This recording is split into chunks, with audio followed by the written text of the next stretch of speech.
News express at 6ಗೆ ಸ್ವಾಗತ. ನಾನು Nisha. Smiley ಪಾರ್ಟಿಯಲ್ಲಿ Akul ಏರಿಸ್ತಿದ್ದ kick ಎಂಥದ್ದು? ಡ್ರಗ್ಸ್ ಕೇಸ್ನಲ್ಲಿರೋ ಖ್ಯಾತ ಆಂಕರ್ ಕಮ್ ನಟಿ ಯಾರು? ಪಿತೂರಿ ಮಾಡಿದವರಿಗೆ ರಾಜಾಹುಲಿ ಗುನ್ನ ಕೊಟ್ಟಿದ್ದೇಗೆ? ಕ್ವಾಟ್ಲೆ ಕೊಡ್ತಿರೋ ಚೀನಿ ಸೈನಿಕರಿಗೆ ಕಾಡ್ತಿರೋ ಕಾಯಿಲೆಯಾದ್ರೂ ಏನು? ಇವೆಲ್ಲವನ್ನ ನೋಡೋಣ ನ್ಯೂಸ್ ಎಕ್ಸ್‌ಪ್ರೆಸ್ನಲ್ಲಿ. ಡ್ರಗ್ಸ್ ಪಾರ್ಟಿಯಲ್ಲಿ ಭಾಗಿಯಾಗಿದ್ದ ಆಂಕರ್ ಕಮ್ ನಟಿ ಯಾರು? ಅಕುಲ್ ಬಾಲಾಜಿ ಆಯೋಜಿಸುತ್ತಿದ್ದ ಸ್ಮೈಲಿ ಪಾರ್ಟಿಯ ಹಿಂದಿನ ಗಮ್ಮತ್ತು ಎಂಥದ್ದು ಗೊತ್ತಾ? ಸಿಸಿಬಿ ವಿಚಾರಣೆ ವೇಳೆ ಅಕುಲ್ ಬಾಲಾಜಿ ಹೇಳಿದ್ದೇನು? ನೋಡೋಣ ಡ್ರಗ್ಸ್ ದುನಿಯಾ ಎಕ್ಸ್‌ಪ್ರೆಸ್ನಲ್ಲಿ. ಸ್ಯಾಂಡಲ್ವುಡ್ನಲ್ಲಿ ನಶೆ ಜಾಲದಲ್ಲಿ ನಟ ನಟಿಯರು ಸಿಕ್ಕಿ ಬೀಳ್ತಿದ್ದಂತೆ ಈ ಜಾಲದಲ್ಲಿ ಇರೋ ಮತ್ತಷ್ಟು ಕಲಾವಿದರು ಬಯಲಿಗೆ ಬರ್ತಿದ್ದಾರೆ. ಮಂಗಳೂರಿನಲ್ಲಿಂದು ಸೆರೆ ಸಿಕ್ಕ ಕಿಶೋರ್ ಬಂಧನವಾಗ್ತಿದ್ದಂತೆ ಬೆಂಗಳೂರಿನ ಖ್ಯಾತ ಆಂಕರ್ ಕಮ್ ನಟಿಯೊಬ್ಬರು ಈ ಜಾಲದಲ್ಲಿರೋದು ಪತ್ತೆಯಾಗಿದೆ. ಇತ್ತೀಚೆಗಷ್ಟೇ ಮಂಗಳೂರಿನಲ್ಲಿ ನಡೆದ ಡ್ರಗ್ಸ್ ಪಾರ್ಟಿಯಲ್ಲಿ ಆ ಆಂಕರ್ ಭಾಗಿಯಾಗಿದ್ರಂತೆ.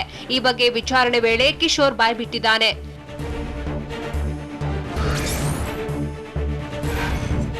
ಸ್ಯಾಂಡಲ್ವುಡ್ ಸ್ಟಾರ್ಸ್ ಮತ್ತು ಅವರ ಪತ್ನಿಯರಿಗೆ ನಟ ಅಕುಲ್ ಬಾಲಾಜಿ ಪಾರ್ಟಿ ಆಯೋಜಿಸುತ್ತಿದ್ರಂತೆ.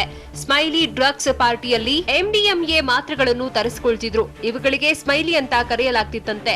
ಇದನ್ನು ಪಾರ್ಟಿಯಲ್ಲಿ ಭಾಗಿಯಾಗಿದ್ದವರಿಗೆ ಕೊಡ್ತಿದ್ರು. ಪಾರ್ಟಿ ಆರಂಭದಿಂದ ಕೊನೆಯವರೆಗೂ ನಗುತ್ತಾ ಇರಬೇಕು ಅನ್ನುವ ಕಾರಣಕ್ಕೆ ಸ್ಮೈಲಿ ಡ್ರಗ್ಸ್ ಪಾರ್ಟಿ ಎಂದೇ ಅಕುಲ್ ಬಾಲಾಜಿ ಹೆಸರಿಟ್ಟಿದ್ರು.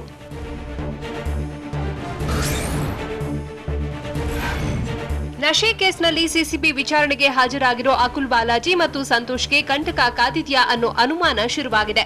ಯಾಕಂದ್ರೆ ಹೆಚ್ಚಿನ ವಿಚಾರಣೆಗಾಗಿ ಇವರಿಬ್ಬರನ್ನು ಸಿಸಿಬಿ ವಶಕ್ಕೆ ಪಡೆದರೆ ಅವರ ಸಿನಿಮಾ ಕರಿಯರ್ಗೆ ಡ್ಯಾಮೇಜ್ ಆಗೋದು ಗ್ಯಾರಂಟಿ. ಮೊದಲೇ ಇಬ್ಬರಿಗೂ ಅವಕಾಶ ಕಡಿಮೆ. ವಿಚಾರಣೆಯಲ್ಲಿ ಬಂಡವಾಳ ಬಯಲಾದ್ರೆ ಅಕುಲ್ ಸಂತೋಷ್ಗೆ ಹೈಫೈ ಪಾರ್ಟಿಗಳೇ ಮುಳುವಾಗಲಿವೆ.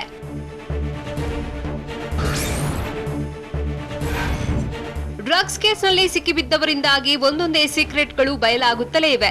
ಬೆಂಗಳೂರಿನ ಹೊರವಲಯದಲ್ಲಿನ ಮನೆಗಳಲ್ಲಿ ನಶೆ ಪಾರ್ಟಿ ನಡೆಯುತ್ತಿತ್ತಂತೆ. ಈ ಪಾರ್ಟಿಯಲ್ಲಿ ನಟ ನಟಿಯರು ಪಾಲ್ಗೊಳ್ತಾ ಇದ್ದಿದ್ದು ವಿಚಾರಣೆಯಲ್ಲಿ ಬಯಲಾಗಿದ್ದು, ಉದ್ದೇಶಪೂರ್ವಕವಾಗಿ ಹೊರವಲಯದಲ್ಲಿ ಅಕುಲ್ ವಾಸ ಮಾಡ್ತಿದ್ರ ಅನ್ನೋ ಅನುಮಾನ ಮೂಡಿಸಿದೆ. ರಾಜಾನುಕುಂಟಿಯ ಸನ್ ಬ್ರಿಡ್ಜ್ ಅಪಾರ್ಟ್ಮೆಂಟ್ನಲ್ಲಿದ್ದ ಅಕುಲ್ ಇತ್ತೀಚೆಗೆ ಹೈದರಾಬಾದ್ಗೆ ಶಿಫ್ಟ್ ಆಗಿದ್ರು.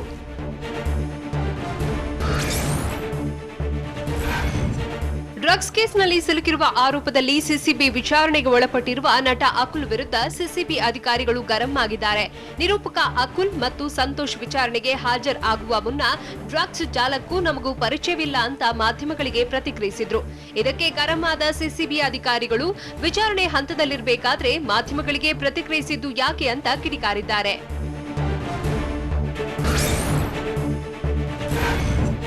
ಡ್ರಗ್ಸ್ ಕೇಸ್ನಲ್ಲಿ ಫಿಟ್ ಆಗಿ ಈಗಾಗಲೇ ಜೈಲು ಸೇರಿರೋ ನಟಿ ರಾಗಿಣಿ ಮತ್ತು ಸಂಜನಾ ಹೊರತುಪಡಿಸಿದ್ರೆ ಉಳಿದ 6 ಜನರು ಜೈಲು ಪಾಲಾಗಿದ್ದಾರೆ.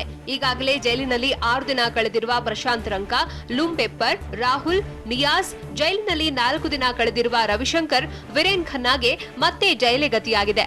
ಜೈಲಿನ ಅಡ್ಮಿನಿಸ್ಟ್ರೇಷನ್ ಬ್ಲಾಕ್ನ ಪುರುಷರ ಬ್ಯಾರಕ್ನಲ್ಲಿದ್ದ ಎಲ್ಲಾ ಖೈದಿಗಳಿಗೆ ನೀಡುವ ಸೌಲಭ್ಯಗಳನ್ನ ನೀಡಲಾಗುತ್ತೆ. ಒಂದು ಕೊಠಡಿಯಲ್ಲಿ 3 ಅವಕಾಶ ಕಲ್ಪಿಸಲಾಗಿದೆ.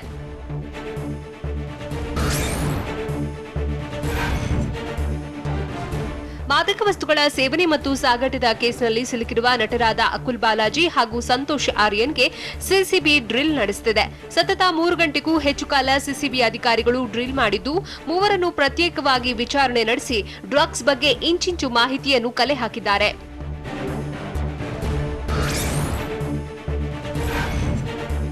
ಮಾಜಿ ಶಾಸಕನ ಪುತ್ರ ಹಾಗೂ ಮಾಜಿ ಕಾರ್ಪೊರೇಟರ್ ಯುವರಾಜ್ ವಿಚಾರಣೆ ಅಂತ್ಯವಾಗಿದ್ದು, ಈ ವೇಳೆ ವೈಭವ್ ಜೈನ್ ಜೊತೆ ಸಂಪರ್ಕ ಇರೋದು ಖಚಿತವಾಗಿದೆ. ವೈಭವ್ ನನ್ನಿಂದ ಸಾಲ ಪಡೆದುಕೊಂಡು ಕದ್ದು ಮುಚ್ಚಿ ಓಡಾಡ್ತಿದ್ದ.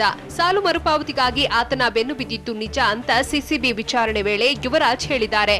ಆದರೆ ಡ್ರಗ್ಸ್ ಪಾರ್ಟಿ ಬಗ್ಗೆ ನನಗೆ ಸಂಬಂಧವಿಲ್ಲ ಎಂದಿದ್ದಾರಂತೆ.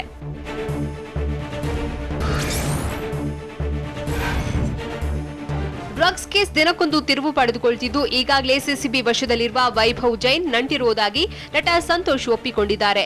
ಸಂತೋಷ್ ಮತ್ತು A5 ಆರೋಪಿ ವೈಭವ್ ಜೈನ್ ಇಬ್ಬರು ಬಿಸಿನೆಸ್ ಪಾರ್ಟ್ನರ್ಸ್ಗಳಾಗಿದ್ದು, ದೇವನಹಳ್ಳಿ ಬಳಿಯ 3 ಬೆಡ್ರೂಮ್ನ ವಿಲ್ಲಾವನ್ನು ಪಡೆದಿದ್ದು, ಪರ್ಸೆಂಟ್ ಲೆಕ್ಕಾಚಾರದಲ್ಲಿ ವಿಲ್ಲಾ ಅಗ್ರಿಮೆಂಟ್ ಮಾಡಿಕೊಂಡಿದ್ದಾರೆ ಅನ್ನೋದು ತನಿಖೆ ವೇಳೆ ಬಯಲಾಗಿದೆ.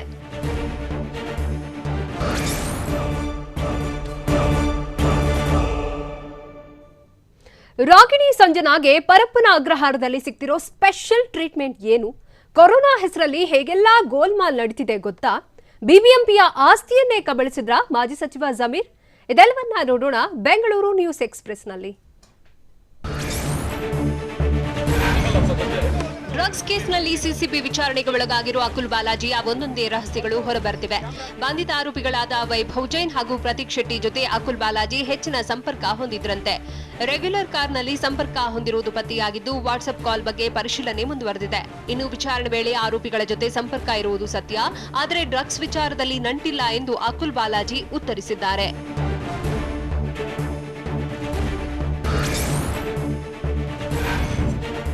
ನಶೆ ಕೇಸ್ನಲ್ಲಿ ಸಿಸಿಬಿ ಮುಂದೆ ಹಾಜರಾದ ಅಕುಲ್ ಬಾಲಾಜಿ ಸಂತೋಷ್ಗೆ ಊಟದ ಸಮಯದಲ್ಲೂ ವಿಚಾರಣೆ ನಡೆಸಲಾಯಿತು. ಮಂಗಳೂರಿನಲ್ಲಿ ಬಂಧಿತನಾದ ಕಿಶೋರ್ ಶೆಟ್ಟಿ ಅಕುಲ್ ಬಾಲಾಜಿ ಜೊತೆ ವಿದೇಶಕ್ಕೆ ಹೋಗಿದ್ದಾಗಿ ಪೊಲೀಸರಿಗೆ ಹೇಳಿದ್ದಾನೆ. ಹೀಗಾಗಿ ಈ ಬಗ್ಗೆಯೂ ಅಕುಲ್ ಬಾಲಾಜಿಯನ್ನು ಸಿಸಿಬಿ ಟೀಂ ವಿಚಾರಣೆ ನಡೆಸಿತು.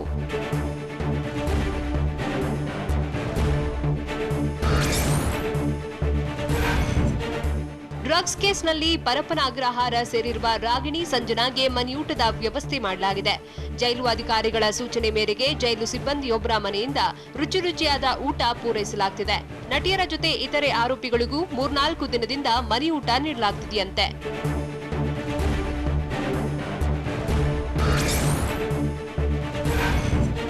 ಸಿಸಿಬಿ ವಿಚಾರಣೆ ಎದುರಿಸಿದ ಅಕುಲ್ ಬಾಲಾಜಿ, ಸಂತೋಷ್, ಯುವರಾಜ್ ಡ್ರಗ್ ಪೆಡ್ಲರ್ ಜೊತೆ ಸಂಪರ್ಕದಲ್ಲಿರುವುದು ಮೇಲ್ನೋಟಕ್ಕೆ ತಿಳಿದು ಬಂದಿದೆ. ಹೀಗಾಗಿ ಇಂದು ವಾಪಸ್ ಕಳುಹಿಸಿ ಮುಂದಿನ ದಿನಗಳಲ್ಲಿ ಅವಶ್ಯಕತೆ ಇದ್ದರೆ ಮತ್ತೆ ವಿಚಾರಣೆಗೆ ಕರೆಯಲು ಸಿಸಿಬಿ ತೀರ್ಮಾನಿಸಿದೆ. ಅಲ್ಲದೆ ವಿಚಾರಣೆ ವೇಳೆ ಕೆಲ ಪ್ರಶ್ನೆಗಳಿಗೆ ಉತ್ತರಿಸಲು ಸಮಯ ಕೇಳಿದ್ದು ಅವರು ನೀಡಿರುವ ಉತ್ತರವನ್ನ ಪರಿಶೀಲಿಸುವುದಾಗಿ ಸಿಸಿಬಿ ಅಧಿಕಾರಿಗಳು ಹೇಳಿದ್ದಾರೆ.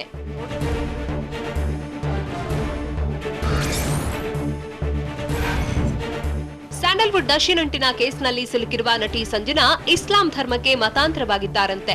ಸಾಮಾಜಿಕ ಕಾರ್ಯಕರ್ತ ಪ್ರಶಾಂತ್ ಸಂಬರಗಿ ಈ ಬಗ್ಗೆ ಫೇಸ್ಬುಕ್ನಲ್ಲಿ ಪೋಸ್ಟ್ ಮಾಡಿದ್ದು, 2018ರಲ್ಲಿ ಸಂಜನಾ ಗಲ್ರಾನಿ ತಮ್ಮ ಹೆಸರನ್ನ ಮಹಿರಾ ಅಂತ ಬದಲಿಸಿಕೊಂಡಿದ್ದಾರಂತೆ. ಈ ಬಗ್ಗೆ ಪ್ರತಿಕ್ರಿಯಿಸಿರೋ ಪ್ರಶಾಂತ್ ಸಂಬರಗಿ, ಸಂಜನಾ ಮತಾಂತರಗೊಂಡಿದ್ದಕ್ಕೆ ಆಕ್ಷೇಪವಿಲ್ಲ, ಆದರೆ ಎರಡೂ ಧರ್ಮಕ್ಕೆ ಮೋಸ ಮಾಡಿದ್ದಕ್ಕೆ ಶಿಕ್ಷೆಯಾಗಲಿ ಅಂತ ಹೇಳಿದ್ದಾರೆ.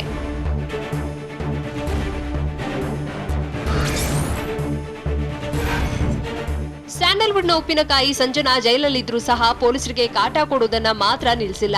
ನಿನ್ನೆ ಇಡೀ ದಿನ ಸಿಗರೆಟ್ ಬೇಕು ಅಂತ ಪಟ್ಟು ಹಿಡಿದಿದ್ದ ಸಂಜನಾ ಗುರುವಾರ ರಾತ್ರಿ ಚಿಕನ್ ಕೊಡುವಂತೆ ಒತ್ತಾಯಿಸಿದ್ರಂತೆ.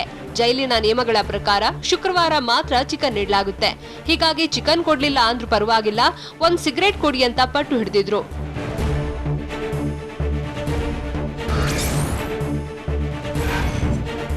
ಮಾಜಿ ಸಚಿವ ಆನಂದ್ ಅಸ್ನೋಟಿಕರ್ರನ್ನ ಸಿಐಎಸ್ಎಫ್ ಸಿಬ್ಬಂದಿ ವಶಕ್ಕೆ ಪಡೆದಿದ್ದಾರೆ.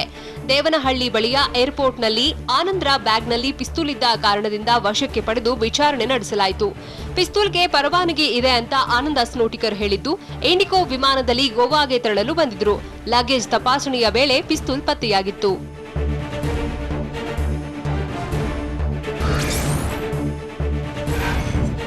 ಕೊರೋನಾ ಹೆಸರಲ್ಲೂ ಆರೋಗ್ಯ ಇಲಾಖೆಯಲ್ಲಿ ಅಂಥ ದರ್ಬಾರ್ ನಡೆಯುತ್ತಿರುವುದು ಬಯಲಾಗಿದೆ. ಕೊರೋನಾ ನೆಪದಲ್ಲೇ ಸಿಕ್ಕಿದ ಕಡೆಯಲ್ಲೆಲ್ಲ ಕಾಸು ಮಾಡೋಕೆ ಆಫೀಸರ್ಸ್ ನಿಂತ್ರ ಅನ್ನೋ ಅನುಮಾನ ಕಾಡ್ತಿದೆ. ಯಾಕಂದ್ರೆ ಟಿಟಿ ಮತ್ತು ಆಂಬ್ಯುಲೆನ್ಸ್ನಲ್ಲಿ ಅವಶ್ಯಕತೆಗೂ ಮೀರಿ ಬಾಡಿಗೆಗೆ ಪಡೆದು ಹಣ ನುಂಗಲಾಗ್ತಿದೆಯಂತೆ. ಒಂದು ಟಿಟಿ ಆಂಬ್ಯುಲೆನ್ಸ್ಗೆ ತಿಂಗಳಿಗೆ 1,30,000 ರೂಪಾಯಿ ಬಾಡಿಗೆ ನೀಡಲಾಗ್ತಿದೆಯಂತೆ.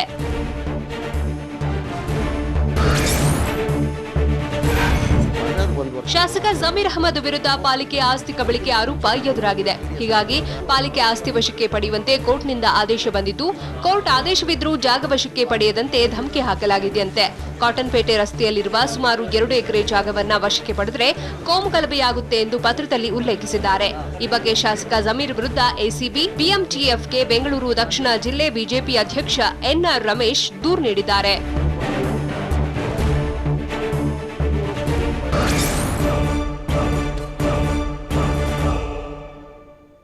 ಇನ್ನು 2.5 ವರ್ಷ ನಾನೇ ಸಿಎಂ ಅಂತ ಬಿಎಸ್ವೈ ಹೇಳಿದ್ದಕ್ಕೆ ಪ್ರಧಾನಿ ಮೋದಿಗೆ ಸಿಎಂ ಯಡಿಯೂರಪ್ಪ ಕೊಟ್ಟ ಮಾತೇನು? ಅಧಿವೇಶನದ ಒಳಗೆ ರಾಜ್ಯ ಸಚಿವ ಸಂಪುಟ ವಿಸ್ತರಣೆಯಾಗುತ್ತಾ? ನೋಡೋಣ ಕುರ್ಚಿ ಕುಸ್ತಿ ಎಕ್ಸ್‌ಪ್ರೆಸ್‌ನಲ್ಲಿ. ರಾಜ್ಯ ಬಿಜೆಪಿಯಲ್ಲಿ ನಾಯಕತ್ವ ಬದಲಾವಣೆಯ ವಿಚಾರವೇ ದೊಡ್ಡ ಬಿರುಗಾಳಿ ಎಬ್ಬಿಸಿದೆ. ಸಿಎಂ ಬಿಎಸ್ವೈರನ್ನ ಬದಲಾಯಿಸಲಾಗಿದೆ ಎಂಬ ಕೂಗು ದೆಹಲಿಯಲ್ಲಿ ಕಿಚ್ಚು ಹಬ್ಬಿಸಿದೆ. ಆದರೆ ಬಿಎಸ್ ಯಡಿಯೂರಪ್ಪ ಮಾತ್ರ ಇನ್ನೂ 2.5 ವರ್ಷ ನಾನೇ ಸಿಎಂ ಅಂತ ಹೇಳಿದ್ದಾರಂತೆ. 130 ಸ್ಥಾನಗಳನ್ನ ಗೆಲ್ಲಿಸಿಕೊಡುತ್ತೇವೆ ಅಂತ ಪ್ರಧಾನಿ ಮೋದಿಗೆ ಬಿಎಸ್ವೈ ಹೇಳಿದ್ದಾರಂತೆ.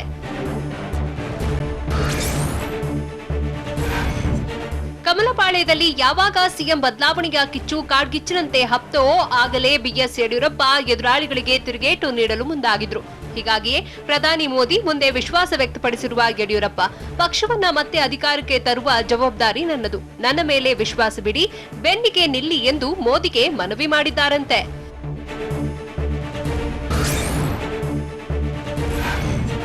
ರಾಜ್ಯದಲ್ಲಿ ನಾಯಕತ್ವ ಬದಲಾವಣೆ ಕೂಗು ಜೋರಾಗಿದ್ದರೂ ಸಹ ಬಿಹಾರ ಚುನಾವಣೆವರೆಗೂ ಸಿಎಂ ಬಿಎಸ್ವೈ ಸೇಫ್ ಅಂತ ಹೇಳಲಾಗ್ತಿದೆ. ಬಿಹಾರದಲ್ಲಿ ಎಲೆಕ್ಷನ್ ಇರೋದ್ರಿಂದ ರಾಜ್ಯದ ಬೆಳವಣಿಗೆ ಬಗ್ಗೆ ಸಂಪೂರ್ಣವಾಗಿ ಗಮನ ಹರಿಸಲು ಸಾಧ್ಯತೆ ಕಡಿಮೆ ಇದೆ. ಮತ್ತೊಂದೆಡೆ ಕೇಂದ್ರ ಗೃಹ ಸಚಿವ ಅಮಿತ್ ಶಾ ಅನಾರೋಗ್ಯದಿಂದ ಚೇತರಿಸಿಕೊಂಡಿಲ್ಲ. ಹೀಗಾಗಿ ತಕ್ಷಣದ ಬದಲಾವಣೆ ಎಂಬ ಸನ್ನಿವೇಶದಿಂದ ಸಿಎಂ ಪಾರಾಗಿದ್ದಾರೆ.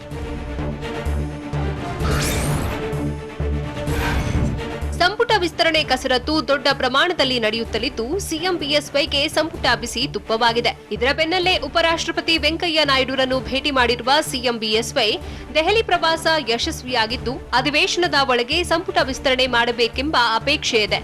ಆದರೆ ಎಷ್ಟು ಮಂದಿ ಸಂಪುಟಕ್ಕೆ ಸೇರ್ಪಡೆಯಾಗುತ್ತಾರೆ ಅನ್ನುವುದನ್ನ ಹೈಕಮಾಂಡ್ ನಿರ್ಧರಿಸಲಿದೆ ಅಂತ ಬಿಎಸ್ ಯಡಿಯೂರಪ್ಪ ಹೇಳಿದ್ರು.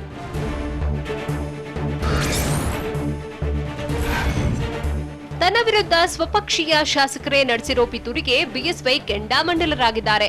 ಸಿಎಂ ಬದಲಾವಣೆ ಕೂಗು ಏಳಿಸುತ್ತಿರುವ ನಾಯಕರ ವಿರುದ್ಧ ಹೈಕಮಾಂಡ್ಗೆ ಸಿಎಂ ಯಡಿಯೂರಪ್ಪ ದೂರು ನೀಡಿದ್ದು, ತನ್ನ ವಿರುದ್ಧ ನಡೆಯುತ್ತಿರುವ ಪಿತೂರಿಗಳ ಬಗ್ಗೆ ಮೋದಿ ಮತ್ತು ನಡ್ಡಾ ಜೊತೆ ಬಿಎಸ್ವೈ ಹಂಚಿಕೊಂಡಿದ್ದಾರೆ. ಸಿಎಂ ಬದಲಾವಣೆ ಕೂಗು ಎದ್ದರೆ ಅಧಿಕಾರಿಗಳು ಹಿಡಿತಕ್ಕೆ ಸಿಗುವುದಿಲ್ಲ, ಆಡಳಿತ ಕಷ್ಟವಾಗಲಿದೆ ಅಂತ ಯಡಿಯೂರಪ್ಪ ದೂರಿದ್ದಾರೆ.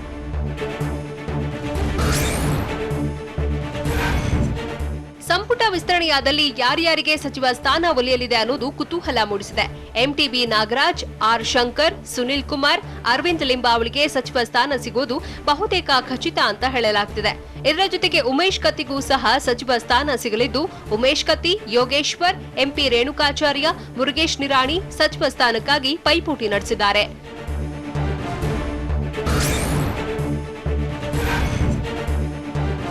ದೆಹಲಿ ಭೇಟಿ ಬಳಿಕ ಸಿಎಂ ಬಿಎಸ್ ಯಡಿಯೂರಪ್ಪ ಬೆಂಗಳೂರಿಗೆ ವಾಪಸ್ ಆಗಿದ್ದಾರೆ. ಸಿಎಂ ಅಧಿಕೃತ ನಿವಾಸ ಕಾವೇರಿಗೆ ಬಂದ ಬಿಎಸ್ವೈ ಈ ಬಾರಿಯ ದೆಹಲಿ ಭೇಟಿ ಯಶಸ್ವಿಯಾಗಿದೆ ಅಂತ ಹೇಳಿದ್ದಾರೆ. ಪ್ರಧಾನಿ ನರೇಂದ್ರ ಮೋದಿ ಜೊತೆಗೆ ಚರ್ಚೆ ಮಾಡಿದ್ದೇನೆ. ರಾಜ್ಯದ ಪ್ರಮುಖ ವಿಚಾರಗಳ ಬಗ್ಗೆ ಮನವರಿಕೆ ಮಾಡಿದ್ದು ಸಂಬಂಧಪಟ್ಟ ಸಚಿವರಿಗೆ ಸೂಚಿಸುವುದಾಗಿ ಭರವಸೆ ಕೊಟ್ಟಿದ್ದಾರೆ ಅಂತ ಹೇಳಿದ್ರು.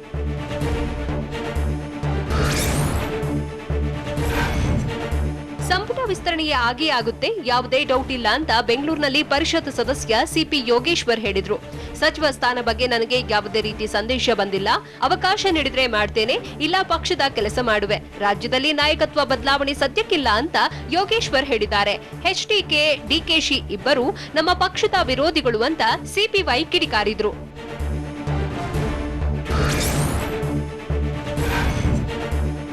ರಾಜಹುಲಿ ಬಿಎಸ್ ಯಡಿಯೂರಪ್ಪರನ್ನ ಕಟ್ಟಿಹಾಕಲು ಎದುರಾಳಿಗಳು ಮಾಡಿದ್ದ ಕನಸು ಭಗ್ನಗೊಂಡಿದೆ. ದೆಹಲಿ ದಂಡಯಾತ್ರೆಯಲ್ಲಿ ಸಿಎಂ ಬಿಎಸ್ ಯಡಿಯೂರಪ್ಪ ದಿಗ್ವಿಜಯ ಮೊಳಗಿಸಿದ್ದಾರೆ. ಸಿಎಂ ಬದಲಾಗ್ತಾರೆ ಅನ್ನೋ ವಿರೋಧಿ ಪಾಳೆಯದ ಆಕಾಂಕ್ಷೆಗೆ ಎಳ್ಳು ನೀರು ಬಿಟ್ಟಿದ್ದು, ಮೋದಿ ಮನ ಗೆಲ್ಲುವಲ್ಲಿ ಬಿಎಸ್ವೈ ಯಶಸ್ವಿಯಾಗಿದ್ದಾರೆ ಅಂತ ಹೇಳಲಾಗ್ತಿದೆ.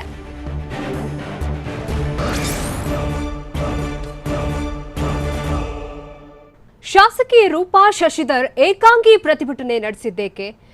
ಮನೆಗೆ ನುಗ್ಗಿದ್ದ ಖತರ್ನಾಕ್ ತಂದೆ ಮಗ ಮಾಡಿದ್ದಾದ್ರೂ ಏನು? ಪಲ್ಟಿಯಾದ ಲಾರಿ ಮೇಲಕ್ಕೆತ್ತಲು ಪೊಲೀಸರು ಹರಸಾಹಸ ಪಟ್ಟಿದ್ದೇಕೆ? ಇಂಥ ಕೌತುಕದ ಸುದ್ದಿ ನೋಡೋಣ ಸ್ಟೇಟ್ ನ್ಯೂಸ್ ಎಕ್ಸ್‌ಪ್ರೆಸ್‌ನಲ್ಲಿ. ಸಿಎಂ ಯಡಿಯೂರಪ್ಪ ತಮ್ಮ ಅವಧಿ ಪೂರ್ಣಗೊಳಿಸಲಿದ್ದಾರೆ ಅಂತ ಎಂಎಲ್ಸಿ ಆಯನೂರು ಮಂಜುನಾಥ್ ತಿಳಿಸಿದ್ದಾರೆ. ಶಿವಮೊಗ್ಗದಲ್ಲಿ ಮಾತನಾಡಿದ ಮಂಜುನಾಥ್, ಬಿಎಸ್ವೈ ಸಮರ್ಥ ಮುಖ್ಯಮಂತ್ರಿ ಇದ್ದಾರೆ. ನಮ್ಮ ಪಕ್ಷದಲ್ಲಿ ಬಿಎಸ್ವೈಗೆ ಪರ್ಯಾಯ ನಾಯಕರು ಯಾರೂ ಇಲ್ಲ. ಅವರನ್ನ ಬದಲಾವಣೆ ಮಾಡುವ ಯಾವುದೇ ಪ್ರಸ್ತಾವವಿಲ್ಲ ಅಂತ ಮಂಜುನಾಥ್ ಸ್ಪಷ್ಟಪಡಿಸಿದ್ದಾರೆ.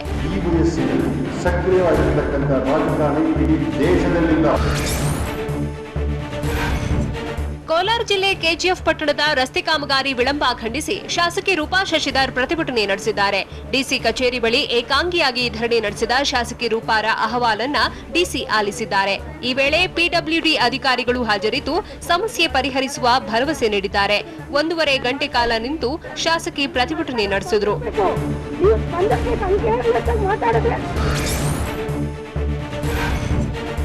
ಗಡಪ್ರಭಾ ಮಲಪ್ರಭಾ ಒತ್ತುವರಿ ಜಾಗದ ಬಗ್ಗೆ ನದಿ ಪಾತ್ರದ ಸರ್ವೆ ಆರಂಭವಾಗಿದೆ ಅಂತ ಸಚಿವ ರಮೇಶ್ ಜಾರಕಿಹೊಳಿ ಹೇಳಿದ್ದಾರೆ. ಬೆಳಗಾವಿಯಲ್ಲಿ ಮಾತನಾಡಿದ ಜಲಸಂಪನ್ಮೂಲ ಸಚಿವರು, ಮಲಪ್ರಭಾ ನದಿ, ಘಟಪ್ರಭಾ ನದಿ, ಬಳ್ಳಾರಿ ನಾಲಾದಲ್ಲಿ ಸರ್ವೆ ನಡೆಸಲಾಗುತ್ತಿದೆ. ಆಲಮಟ್ಟಿ ಹಿನ್ನೀರು ನದಿ ಒತ್ತುವರಿಯಿಂದ ಪ್ರವಾಹ ಉಂಟಾಗಿದೆ. ಹೀಗಾಗಿ ಪ್ರಾದೇಶಿಕ ಆಯುಕ್ತರ ನೇತೃತ್ವದಲ್ಲಿ ಸರ್ವೆ ಮಾಡಲಾಗುತ್ತಿದೆ ಎಂದಿದ್ದಾರೆ.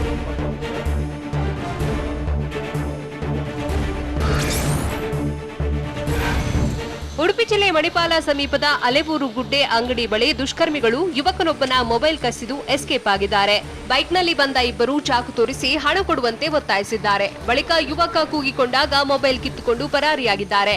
ಸ್ಥಳಕ್ಕೆ ಮಣಿಪಾಲ ಠಾಣೆ ಪೊಲೀಸರು ಭೇಟಿ ನೀಡಿ ಪರಿಶೀಲನೆ ನಡೆಸಿ ಕೇಸ್ ದಾಖಲಿಸಿಕೊಂಡಿದ್ದಾರೆ. ಕೊಪ್ಪಳ ಜಿಲ್ಲೆ ಯಲಬುರ್ಗಾ ತಾಲೂಕಿನ ಕುಕನೂರು ಠಾಣೆ ಪೊಲೀಸರು ಕಳ್ಳರಿಬ್ಬರನ್ನು ಅರೆಸ್ಟ್ ಮಾಡಿದ್ದಾರೆ. ಬಂಧಿತ ತಂದೆ ಪುತ್ರ ಕಳೆದ ಗುರುವಾರ ತಳಕಲ್ ಗ್ರಾಮದಲ್ಲಿ ಮನೆಯೊಂದಕ್ಕೆ ನುಗ್ಗಿ ಚಿನ್ನ ನಗದು ದೋಚಿದ್ರು. ಸದ್ಯ ಇಬ್ಬರನ್ನ ಪೊಲೀಸರು ಹೆಡೆಮುರಿ ಕಟ್ಟಿ 3,16,000 ರೂಪಾಯಿ ಮೌಲ್ಯದ ಚಿನ್ನಾಭರಣಗಳನ್ನು ವಶಕ್ಕೆ ಪಡೆದಿದ್ದಾರೆ. ಆರೋಪಿಗಳ ವಿರುದ್ಧ ಕೇಸ್ ದಾಖಲಿಸಿದ್ದಾರೆ.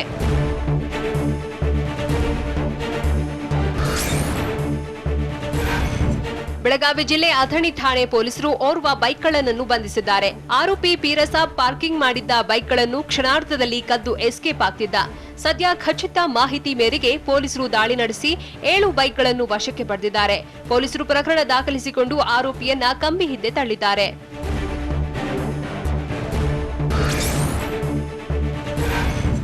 ಚಿಕ್ಕಬಳ್ಳಾಪುರ ಹೊರವಲಯದ ರಾಷ್ಟ್ರೀಯ ಹೆದ್ದಾರಿ 7ರಲ್ಲಿ ಕೃಷಿ ಉಪಕರಣ ಸಾಗಿಸುತ್ತಿದ್ದ ಕಂಟೈನರ್ ಒಂದು ಪಲ್ಟಿ ಹೊಡೆದಿದೆ. ಲಾರಿ ಮಗ್ಜಿದ ಸುದ್ದಿ ತಿಳಿದು ಸ್ಥಳಕ್ಕೆ ಬಂದ ಸಂಚಾರಿ ಠಾಣೆ ಪೊಲೀಸರು 2 ಕ್ರೇನ್ಗಳ ಮೂಲಕ ಲಾರಿಯನ್ನ ಮೇಲಕ್ಕೆ ಎತ್ತಿಸಲು ಹರಸಾಹಸ ಪಟ್ಟರು. ಅದೃಷ್ಟವಶಾತ್ ಲಾರಿ ಬಿದ್ದಾಗ ಯಾವುದೇ ಪ್ರಾಣಾಪಾಯ ಸಂಭವಿಸಿಲ್ಲ.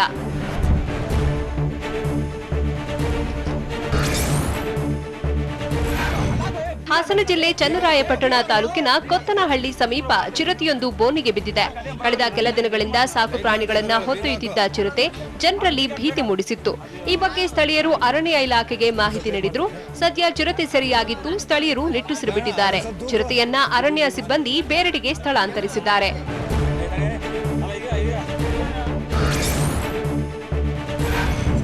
ಶಿವಮೊಗ್ಗ ತಾಲೂಕಿನ ಉಂಬಳೆ ಬೈಲು ಸಮೀಪದ ಹುರುಳಿಹಳ್ಳಿ ಗ್ರಾಮದ ಬಳಿ ಕಾಡಾನೆ ಬೆಳೆ ನಾಶಗೊಳಿಸಿದೆ.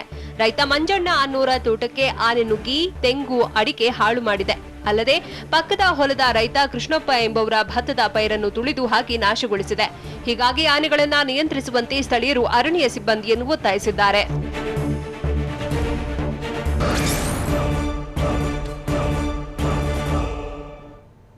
ಲಡಾಖ್ನಲ್ಲಿ ಚೀನಾ ಸೈನಿಕರಿಗೆ ಕಾಣಿಸಿಕೊಂಡ ಕಾಯಿಲೆ ಏನು? ಮೋದಿ ಹುಟ್ಟುಹಬ್ಬ ಸಂಭ್ರಮ ವೇಳೆ ಸ್ಫೋಟಗೊಂಡಿದ್ದಾದ್ರೂ ಎಲ್ಲಿ? ಮಾಸ್ಕ್ ಹಾಕದೆ ಪೆಟ್ರೋಲ್ ಬಂಕ್ಗೆ ಬಂದ ಸವಾರರು ಮಾಡಿದ್ದೇನು? ಇದೆಲ್ಲವನ್ನ ನೋಡೋಣ ನ್ಯಾಷನಲ್ ನ್ಯೂಸ್ ಎಕ್ಸ್‌ಪ್ರೆಸ್‌ನಲ್ಲಿ.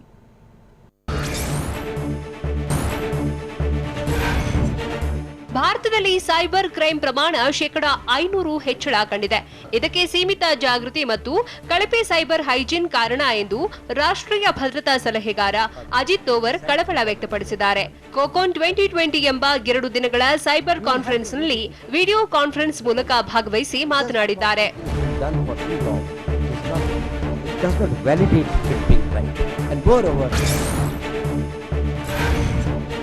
ಪ್ರಧಾನಿ ನರೇಂದ್ರ ಮೋದಿ ಹುಟ್ಟುಹಬ್ಬ ಆಚರಣೆ ವೇಳೆ ಹೀಲಿಯಂ ಬಲೂನ್ಗಳು ಸ್ಫೋಟಗೊಂಡ ಪ್ರಕರಣ ಬೆಳಕಿಗೆ ಬಂದಿದೆ. ಸೆಪ್ಟೆಂಬರ್ 17ರಂದು ತಮಿಳುನಾಡಿನ ಚೆನ್ನೈನಲ್ಲಿ ಬಿಜೆಪಿ ಕಾರ್ಯಕರ್ತರು ಪ್ರಧಾನಿ ನರೇಂದ್ರ ಮೋದಿಯ ಹುಟ್ಟುಹಬ್ಬ ಆಚರಿಸಿದ್ರು. ಈ ವೇಳೆ ಹೀಲಿಯಂ ಬಲೂನ್ಗಳು ಸ್ಫೋಟಗೊಂಡಿದ್ದು ಬಿಜೆಪಿಯ 30 ಕಾರ್ಯಕರ್ತರಿಗೆ ಗಾಯಗಳಾಗಿವೆ.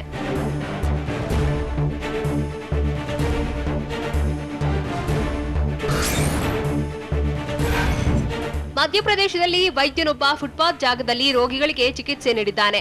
ಕೊರೋನಾ ಹಿನ್ನೆಲೆ ಕ್ಲಿನಿಕ್ಗೆ ಬರುವ ರೋಗಿಗಳಿಗೆ ಕ್ಲಿನಿಕ್ ಮುಂಭಾಗದ ಜಾಗದಲ್ಲಿ ಮರದ ಕೆಳಗೆ ಡ್ರಿಪ್ಸ್ ಹಾಕಿ ಮಲಗಿಸಿದ್ದಾನೆ. ರಾಂಪುರದಲ್ಲಿ ಘಟನೆ ನಡೆದಿದ್ದು ವೈದ್ಯಾಧಿಕಾರಿಗಳು ತನಿಖೆಗೆ ಆದೇಶಿಸಿದ್ದಾರೆ.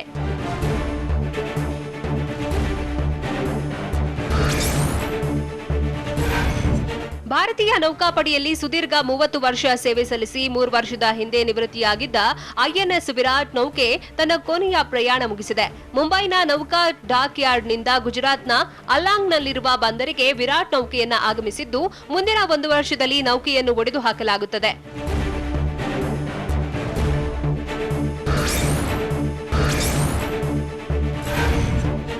ದೆಹಲಿಯಲ್ಲಿ ಕೊರೋನಾ ಸೋಂಕು ಸಮುದಾಯ ಮಟ್ಟದಲ್ಲಿ ಹರಡಿದ್ದು ಈ ಬಗ್ಗೆ ಕೇಂದ್ರ ಸರ್ಕಾರ ಸ್ಪಷ್ಟನೆ ನೀಡಬೇಕು ಅಂತ ದೆಹಲಿ ಆರೋಗ್ಯ ಸಚಿವ ಸತ್ಯೇಂದ್ರ ಜೈನ್ ಹೇಳಿದ್ದಾರೆ.